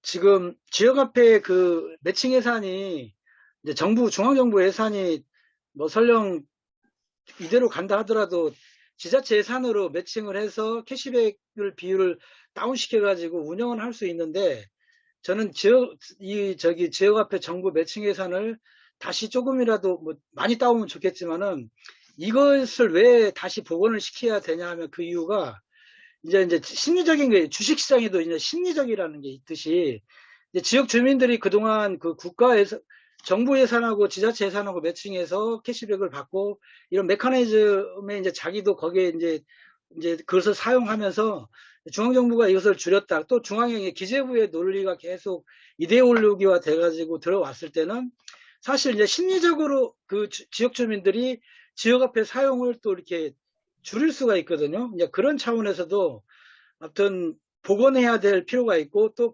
가시적으로 우리가 보여주는 작년처럼 뭔가 투쟁하는 모습을 보여줘야 되고, 또 윤석열 정부의 그 이상민 장관인가요? 이 장관은 뭐 율사 출신이잖아요. 뭐 그 개념도 모르고. 그래서 전투력이 아까 박창규 선생님 말씀하셨듯이 전투력이 문재인 정부 행안부보다는 떨어질 거란 말이죠. 그렇기 때문에 이런 것들을 막 여론화시키고, 지금 이제 국정감사 기간이지만 조금 있으면 이제 그것이 끝나고 예산심의가 들어가잖아요. 거기에 방점을 놓고 이런 움직임들이, 아래로부터의 움직임이나 목소리들이 뭐 아까 우리 김효국 동지 말씀하시는 거 보니까 그 국힘당 소속 지자체 장마저도 이것은 좀 문제가 있다라고 인식하고 있는 지점들이 있잖아요. 그래서 이런 것들을 잘 전술적으로 우리가 고민을 해서 그것도 해야 된다. 또 지역화폐를 지키기 위해서는 또 반드시 우리 올 가을에 그런 투쟁이 필요하다라고 저는 생각을 합니다. 맞아요. 맞습니다. 그러니까 오늘 우리 집담회를 주재하는 우리 인천대학교 후기산업사회연구소, 그다음에 우리 송지현 박사가 또 이끌고 있는 사단법인 시민정책공방, 그다음에 우리 김중강 쌤이 또 간사를 맡고 계시는 화폐민주주의연대, 또 이걸 다 포괄할 수 있는 어떤 지역순환경제 전국 네트워크, 이런 어떤 지역 화폐론을 옹호하는 지역순환경제론적 차원에서 또는 화폐민주주의론적 관점에서 지역순환경제, 지역 화폐를 옹호하는 이 그룹들이 제가 볼 때 좀 뭐라 그럴까요? 상공인들 운동과도 연합을 해야 하는 것은 말할 필요도 없고, 제 생각에는 지금 뭐 어떤 모 국회의원, 민주당 의원이 저한테 뭐 질문하는 거 이렇게 보니까, 톡으로 이렇게 보니까 논리가 너무 없어요. 뭐 일본에는 뭐 어느 정도 지역화폐 예산이 들어갑니까? 국비 예산이 들어갑니까? 뭐 이 정도 수준으로 이렇게 질문을 하고 있는데, 그런 어떤 뭐 이른바 정치 지형에서 지역화폐론에 손을 들 지역화폐 예산의 이른바 배분을 좀 강조할 만한 사람들을 하고, 뭐 이런 좀 항시적이지는 않지만 일시적으로 저는 조금 이렇게 연합을 좀 해야 되지 않나 하는 생각들을 좀 하고요. 그 다음에 김용국 동지가 이야기했듯이 지금 지자체 수장들은 민주당이건 뭐 한나라당이건 할 것 없이 지자체 수장들 중에서는 이른바 이제 지역화폐론을 옹호하는 사람들이 많잖아요. 그러니까 지자체 수장들의 모임이 있어요. 뭐 전국 지자체 뭐 시군구장 뭐 무슨 협의체인가 있어요. 그러니까 지역 순환경제 전국 네트워크 같은 이런 조금 포괄적인 시민 네트워크가 지역 시군구 수장들의 어떤 협의체하고 빨리 이렇게 연합을 해야 될 필요가 있다. 맞습니다. 저는 그게 가장 조금 이제 기술적으로 가장 좀 당면한 그런 과제가 아닌가 하는 생각이 좀 드네요. 네.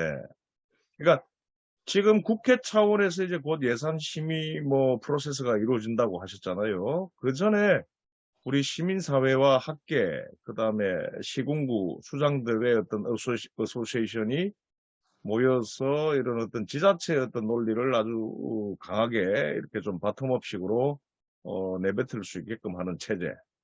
요걸 빨리 나는 좀 전선을 구축해야 될 필요가 있겠다 하는 생각이 좀 듭니다. 예. 예.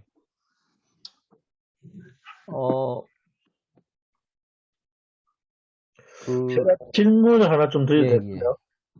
혹시 그 수원 시민화폐라고 아시는 분이 좀 계시면 설명을 좀 부탁드리고 싶은데, 그러니까 지금 9월 달에 수원 시민화폐가 새로 시작이 됐거든, 제가 알기로는.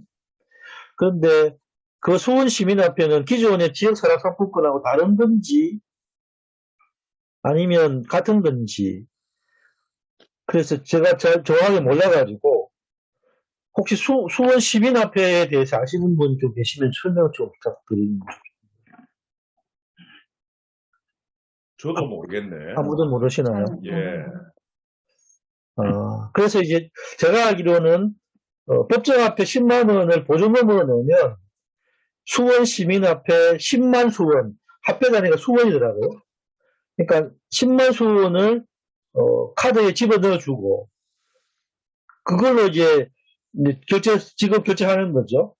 결국 대안화폐인데요. 그래서 이게 기존의 지역사랑 상품권과 다른 것 같다는 느낌이 제가 드는데, 그래서 지금 3개월 동안 수원 시민화폐를 검정 실험으로 하고 내년부터 본격적으로 확대한다더라고요. 제가 기사를 잠깐 봤는데. 우리 부여군의 서인석 주무관님이 좀 잘 아실 것 같은데.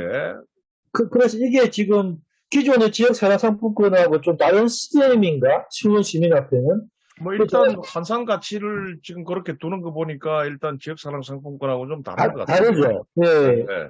그래서 이게 지역사랑 상품권은 한 번 쓰고 이제 태워야 되는 건데. 요거는 2차 유통, 3차 유통 다 되는 거 아닙니까? 예. 수원 시민화폐는 그야말로 이제 통화적 성격을 더. 네, 시민화폐로, 대안화폐로 가는 게 아닌가 생각이 들어요. 예. 그런 것 같아요. 혹시 그걸 아시는 분이 계시면 좀. 우리 지금 아이폰으로 연결되어 계시는데요. 부여군의 서인석 쌤이 잘 아실 거예요. 네, 저 부여군청에서 근무하는 서인석이라고 하고요. 저 수원 시민화폐는 잘 모르는데 그 부여군 사례를 말씀드리는 게 아마 도움이 될 것 같습니다. 그렇죠. 부여군 아주 잘합니다. 예. 아니 제가 지금 이 시간에 배우는 게 많이 있어서 감사한 마음이 들어가지고 몇 가지 정도 말씀드리고 싶습니다. 첫 번째로는 그 다른 지자체에서 하는, 그러니까 지금 말하는 이제 상품권이 단순하게 디지털화 되거나 카드화 되어 있는 방식하고 다르게 저희 부여군 지역화폐는 이제 디지털화는 되어 있지만은 그게 순환하는 방식입니다. 그러니까 무슨 말이냐면은 다른 지자체에서 사용하는 이제 지역화폐는 예를 들어 카드로 사용하면 한번 사용하고 나면은 끝나죠. 그게 이제 법정화폐로 바뀌잖아요. 환전되잖아요. 퇴환돼 버리는데 그 부여금 지역화폐 같은 경우는 그 가맹점이 그 매출을 받으면은 그 매출을 바로 이제 다른 가맹점에 또 화폐로 사용을 할 수 있습니다. 그래서 가맹점이 이제 환전하기 전까지는 그게 이제 안에서 유통될 수 있고 순환될 수 있는 그 구조를 갖고 있고요.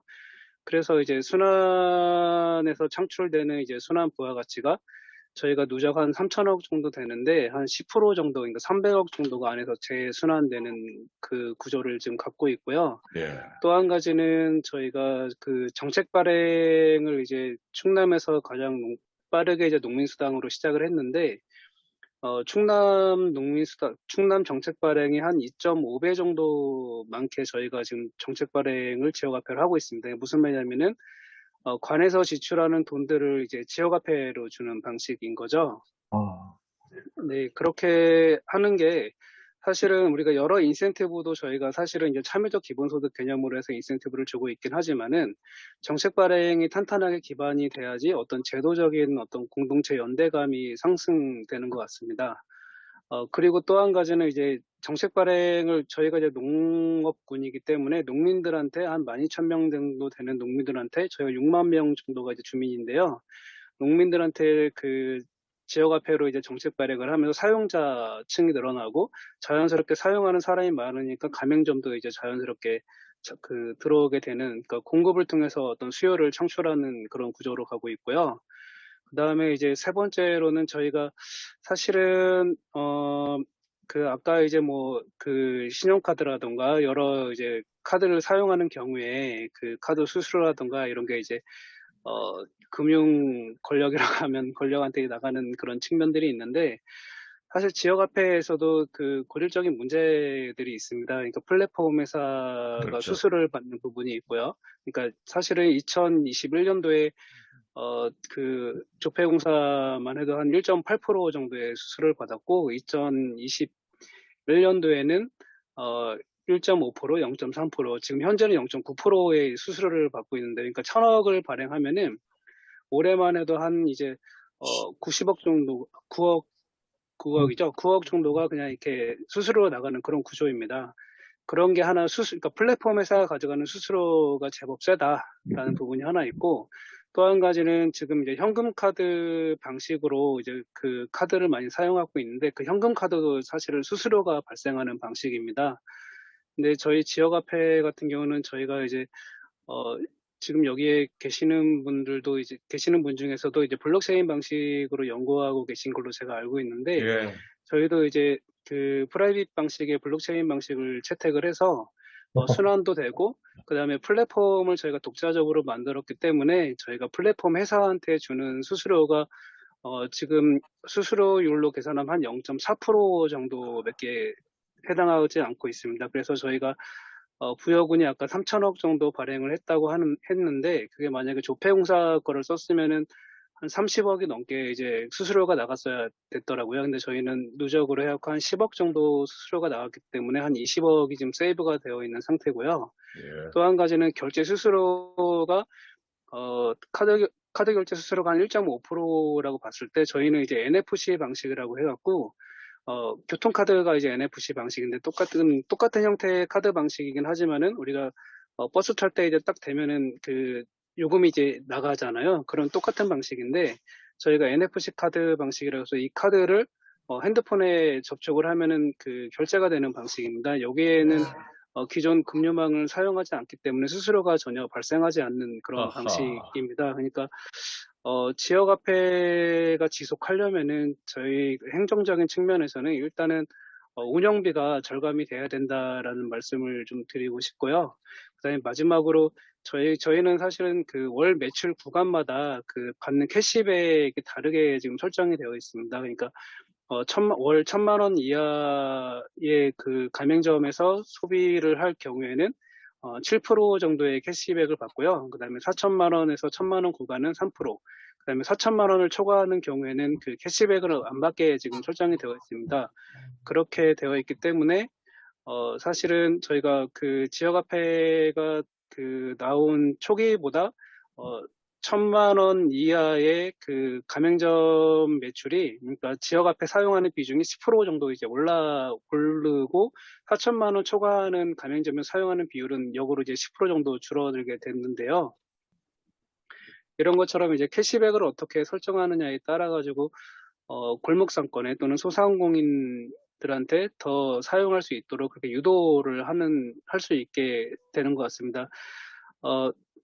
중요한 부분은 이렇게 하면서 어떤 지역화폐라고 하는 플랫폼이 보통 이제 모바일 앱에 많이 깔려 있기 때문에 이 모바일 앱이 단순하게 결제 수단뿐만 아니라 어떤 소통의 창구가 되고 있거든요. 이 소통의 창구를 통해 가지고 이게 어떤 저희가 지방 소멸의 대응이다, 또는 어떤 우리가 공동체 정신을 지역화폐로 구현을 하는 거다, 이런 가치적인 그 메시지를 계속 전달을 하고 있습니다. 그런 부분이 좀 많이 큰 것 같습니다. 사실은 저희도 이번에 충전 인센티브라든가 이런 걸 좀 줄이고 대신 캐시백을 좀 늘렸는데, 그럼에도 불구하고 이전하고 거의 엇비슷하게 사용하는 그런 사용 추이를 보이고 있거든요. 그러니까 사용하시는 분들이 어떤 자긍심을 느끼게 하는 거. 그러니까 물론 처음에는 어떤 경제적인 동기로 사용을 하더라도 우리도 이제 이런 게 있더라고요. 그러니까 자동차를 자기가 구매를 하면은 더 광고를 많이 본다고 하더라고요. 그런 것처럼 일단 소비 행태가 이루어지고 난 다음에 어떤 메시지를 받느냐가 좀 중요한 부분인 것 같아가지고 저희가 지역화폐 플랫폼으로 계속 메시지를 이렇게 보내고 있는데, 그래서 그런지 모르겠는데 부여 국민들이 습관화되어 있는 부분들이 하나 있고, 그 소비한 이후에 받는 어떤 자긍심이라는 부분도 건드려줘야 하는 게 맞는 것 같습니다. 저희가 경험한 바로는. 네, 좀 참고가 되었으면 좋겠습니다. 네. 예, 선생님 너무 감사합니다. 오늘 굉장히 부여 사례를 구체적으로 말씀을 해주셔서 또 좋은 그 정보가 여기 참가하신 모든 분들에게 좀 될 것 같습니다. 감사합니다. 혹시 우리 스테이스 선생님이 지금 아주 이렇게 잘 설계하고 기획하셔가지고요. 아주 우리나라에서 가장 모범 사례 지역화폐로 손꼽히고 있고, 뭐 부여 시흥 이 라이벌인데 부여가 더 좀 뭐라 그럴까 내발적이죠. 그런 면에서. 네, 아까 저희가 네, 저 수익 순환이라든가 플랫포머 수익이 더 또 내생적으로 돌게 될 수 있게끔 하는 20억이나 더. 그런 면에서 잘 설계된 것 같습니다. 예, 이런 부여 사례만 보더라도 이 지역사랑 상품권 그 정책이 뭐 특정 지역에만 국한된 어떤 혜택을 주는 정책이 아니라고 하는 점, 그 다음에 단지 어떤 소상공인을 만을 위한 정책이 아니고 우리가 소상공인 골목상권 활성화, 또 지역의 그 소득 유출의 방지를 통해서 지역 경제 활성화, 또 그걸 통한 지역 소멸에 대한 위험에 대한 대응, 이런 차원의 복합적인 어떤 정책 목표를 가지고 있는 정책이라고 하는 것을 좀 확인할 수 있는 것 같습니다.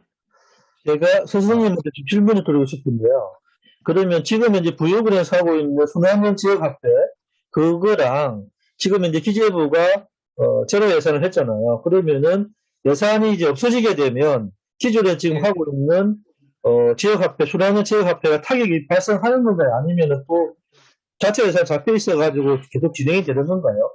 그 관계가 좀 궁금하거든요. 네, 저희가 두 가지를 말씀드리고 싶은데요. 첫 번째로는 저희가 이제 중앙에서 이제 지원을 해주고 저희가 독자적으로 이제 재원을 마련하고 해서 나간 이제 어떤 인센티브가 누적해서 한 250억 정도 됩니다.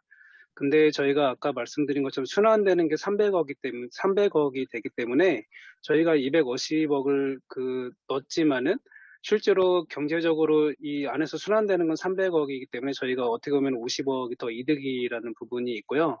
두 번째로는 주민들이 습관화되어 있기 때문에 저희가 사실은 충전은 어떻게 보면은 이게 필요하긴 하지만은 약간 마약 같다고는 표현이 적절할지 모르겠는데 약간 그런 성격이 있는 것 같고 저희가 지자체 예산으로 이제 캐시백 같은 경우는 지자체 예산으로 하고 있습니다. 그래서 저희가 계획은 그 충전까지 하면은 충전을 만약에 그 중앙에서 지원을 해주면은 저희가 1,000억을 돌리는데 한 1년에 한 100억 정도 인센티브를 생각을 하고 있는데 만약에 중앙에서 지원을 하지 않는다고 하면은 저희 그 부여군 재원으로 한 50억 정도 이제 캐시백 중심으로 해서 그 예산을 집행할 계획을 갖고 있습니다. 네. 예, 일단 지금 말씀을 들어보면 그 부여군 같은 경우에는 다른 그 지역에 비해서 일종의 지역사랑 상품권 지역화폐의 자생력이 상대적으로 더 큰 것으로 좀 보이고 사실은 이제 지역사랑 상품권이 지자체 발행을 하고 있고 정부의 그 예산 지원, 캐시백 지원이 좀 필요하다라고 강조를 하고 있지만 그것만으로 우리가 생각하는 지역화폐가 지역에 뿌리 내릴 수는 없다는 점에서 또 좋은 어떤 사례로 그 생각이 되기도 합니다. 어쨌건 이런 걸 통해서 이제 지역 그 주민들 스스로가 이제 지역 화폐를 통한 소비에 대한 어떤 만족도, 그 다음에 자긍심, 이런 것들이 이제 지역 내 일종의 로컬리즘으로 좀 형성이 되는 것이 우리 지역의 내발적 발전이나 뭐 지역 순환 경제 차원에서 보면 굉장히 중요한 과제라는 생각이 좀 들고, 지역 부여 사례는 이제 아까 말씀드린 대로 또 다시 이제 우리가 본론으로 돌아오면 기재부의 그 예산 삭감의 어떤 부당성의 하나의 그 다른 차원의 좀 그렇죠. 사례가 아닐까라는 생각이 듭니다. 지금 이제 시간이 저희가 이제 뭐 8시 지금 42분 정도 지나고 있는데요. 혹시 뭐 더 이렇게 제기하실 말씀이나 오늘 말씀 안 하신 분들 중에서 말씀을 하실 내용이 있으시면은 지금 좀 의사표시를 해주시고요. 만약에 그렇지 않다면 오늘 발표해 주신 그 양준호 교수님의 어떤 그 발표자로서의 그 마무리 발언을 듣고 오늘 집담회를 좀 정리해도 될 것 같습니다. 오늘 상당히 좀 의미 있는 자리가 된 것 같은데 바로 우리 양준호 소장님 마무리 발언으로 넘어가도 되겠습니까? 예. 그럼 그렇게 하도록 하겠습니다. 그러면 양준호 교수님 마무리 발언을 부탁을 드리겠습니다. 예. 뭐 마무리라고 할 것까지는 없고 지금 뭐 워낙 우리 박창규 박사님이 또 잘 정리를 해주셔가지고요. 뭐 저는 뭐 오늘 얘기 잘 들었습니다. 우리 세 분의 토론자 동지분들 얘기도 잘 들었고 그다음에 또 평소 꼭 커뮤니케이션 하고 싶었던 부여군의 우리 서인숙 쌤하고도 서인숙 쌤께도 좋은 얘기를 들어가지고요. 큰 도움이 됐습니다.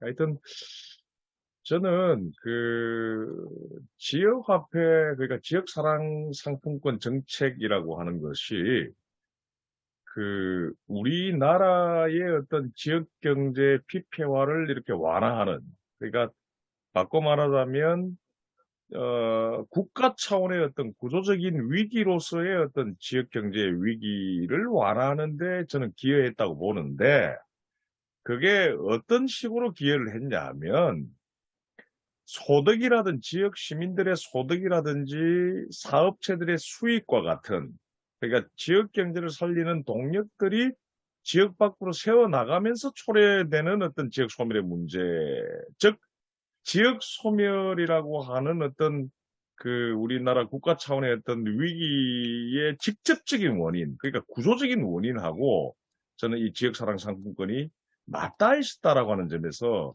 저는 큰 의의가 있다고 보는 거예요. 그러니까 지역경제의 위기가 어떤 원인 때문에 초래된 것인지 그것이 그런 어떤 통찰이 잘 녹아든 저는 정책이었다라고 감히 생각을 합니다. 그런 면에서 이제 이게 국가 차원에서의 어떤 정책으로 지속되어야 되고 지역을 살릴 수 있는 유일한 대안 중 하나다 이렇게 저는 보고 있다는 겁니다. 그런 부분에서 저는 강조를 좀 드리고자 하고요. 여기 일본에 와서 많은 지역화폐 연구자분들하고 얘기를 나눠보니까 아까 제가 이런 말씀 드렸잖아요. 그 일본 예산이 지금 1조 1236억 엔. 그러니까 우리로 이야기하면 12조 원 정도가 지역 창생 프로젝트에 이제 할당돼 있고 그 중에서 이제 디지털 지역화폐 정책과 관련된 예산이 이제 우리로 얘기하면 불과 한 1조 원 정도 이렇게 책정돼 있는데 일본 같은 대국에서 1조 원이 이렇게 새로 책정된 것이 작년부터 있는데 재작년부터 있는데 재밌게도 NTT 같은 이 독점적인 어떤 산업자본들이 지금 여기 플랫폼으로서 막 이렇게 기어 들어오려고 하고 있는 거예요.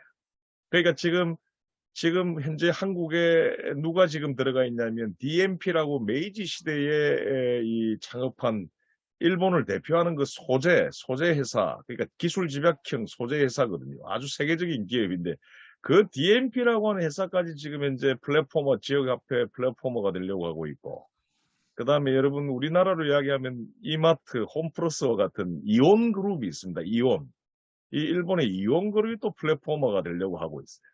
그러면서 이 독점 자본들이 지역화폐 프로젝트에 특히 플랫폼으로서 참여하려고 하는 움직임을 자민당이 탄력적으로 받아가지고 1조 원이라고 하는 예산을 배당하게 됐다라고 하는 점.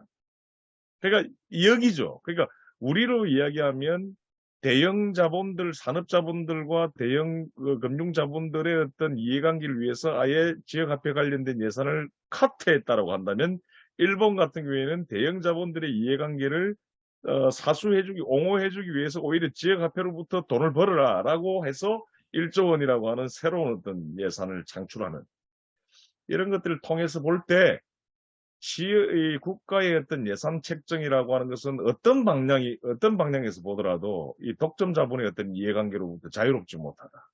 뭐 아주 낡은 국가 독점 자본주의론적인 어떤 그런 문제의식인지 모르겠습니다만 한국에서 나타나는 어떤 이번에 어떤 도발 그리고 일본에서 나타났던 디지털 지역화폐와 관련된 국가 예산의 신설 이런 것들을 통해서 볼 때 국가의 어떤 예산 기획은 이른바 독점 자본을 위한 축적 기획이다 하는 생각들을 참 많이 다시 한번 이렇게 좀 해보게 됩니다. 그 정도로 제가 말씀을 좀 줄이도록 하겠습니다. 예. 오늘 그 집담회를 진행한 자장으로서 짧게 한 말씀, 소회만 말씀을 드리면요. 역시 이제 우리가 이제 법정 화폐 이외에, 아까 우리 김중관 사무총장님께서 말씀하셨던 것처럼, 화폐 민주주의가 굉장히 중요하고, 그런 법정 화폐 이외에, 지역에서 자발적으로 다양한 어떤 지역 화폐들이 활성화되는 것이 이제 우리 현재 한국 경제에서 좀 필요한 게 아닌가라는 생각이 들고, 뭐 그런 차원에서 우리 지자체가 주도하는 지역 화폐지만 지역상황 상품권도 일정하게는 그 지역의 내발적 발전, 지역순환 경제에 기여할 수 있다라고 하는 점에서 오늘 집담회에서 논의됐던 전반적인 의미를 좀 부여할 수 있겠다는 생각이 좀 들었고요.